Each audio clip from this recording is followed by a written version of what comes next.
Mərhəmətli və rəhimli Allahın adı ilə. İnsanların eləsi də var ki, onun bu dünya həyatında danışdığı sözlər səni heyran edər. O, qəlbində olana Allahı şahid göstərər. Əslində o, ən qatı mübahisəçidir. O, dönüb getdikdə yer üzündə fitnə fəsad törətməyə, əkinləri və nəsilləri məhv etməyə çalışar. Allah isə fitnə fəsadı sevmir. Ona Allahdan qorx deyildikdə, lovğalıq onu daha da günaha sürükləyər. Ona cəhənnəm kifayət edər. Ora nə pis yataqdır.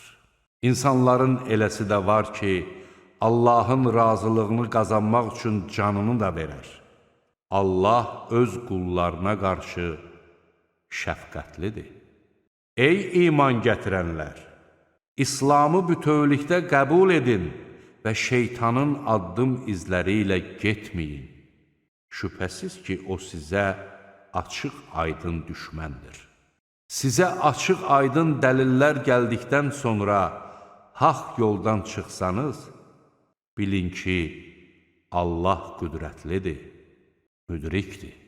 Yoxsa onlar ancaq onu gözləyirlər ki, Allah bulud kölgəsində mələklərlə birlikdə gəlsin və iş bitmiş olsun.